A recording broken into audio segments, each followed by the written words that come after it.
नमस्कार दोस्तों। जयप्रकाश चौकसे के नाम से शायद हर वो शख्स वाकिफ होगा जो फिल्मों में रुचि रखता है।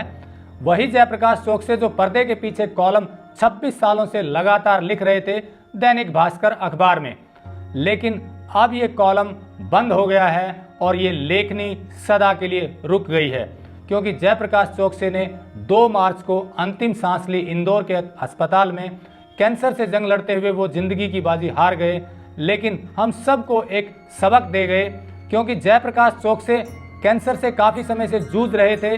उन्हें पता था परिणाम का भी, लेकिन उनके काम के प्रति जुनून की पराकाष्ठा देखिए कि उन्होंने 5 दिन पहले तक काम जारी रखा। जयप्रकाश चौकसे का पर्दे के पीछे कॉलम आपने 21 फरवरी को भी पढ़ा होगा, 22 को भी पढ़ा, 23, 24, 25 फरवरी को उन्होंने अंतिम बार अपने पाठकों से रूबरू होते हुए लिखा था, प्रिय पाठकों, ये विदा है, अलविदा नहीं। कभी विचार की बिजली कौंधी तो फिर से रूबरू हो सकता हूं, लेकिन संभावनाएं शून्य हैं। इसी के साथ उन्होंने अपने भाव प्रकट किए उस कॉलम में, और ये उनका अंतिम कॉलम था 25 फरवरी को।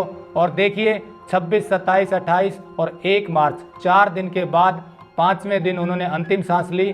कैंसर से जूझता हुआ मरीज, कितनी जिजीविषा रही होगी उनमें, जो काम को उन्होंने जारी रखा, लेखनी को जारी रखा। ऐसे लेखक का जीवन परिचय हमें जरूर देखना चाहिए, क्योंकि पिछले 26 सालों से लगातार हमारा फिल्म लेखनी के माध्यम से मनोरंजन करते आए हैं। उनकी लेखनी में पैनी धार थी। उन्होंने फिल्मों के माध्यम से राजनीति, धर्म, समाजवाद सभी पर अपनी राय रखी, जो पाठकों को पसंद भी आई।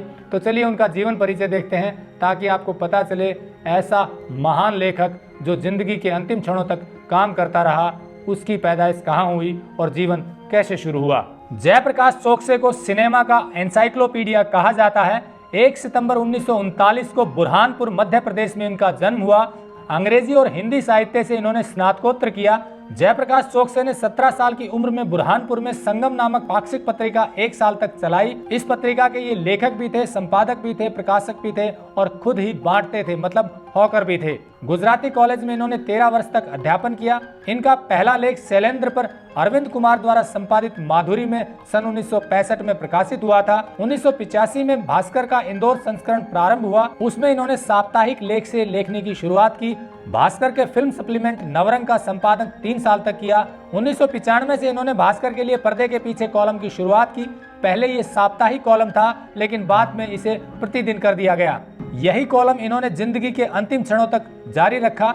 पर्दे के पीछे के कई लेख तो जयप्रकाश चौकसे ने अस्पताल में लिखे थे। जयप्रकाश चौकसे ने कुछ उपन्यास भी लिखे, जिसमें दराबा और ताज, महात्मा गांधी और सिनेमा।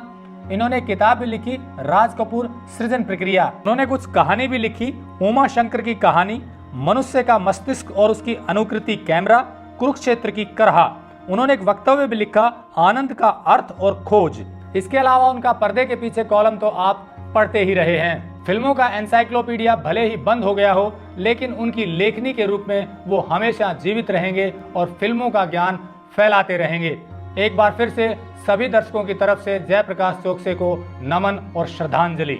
नमस्कार।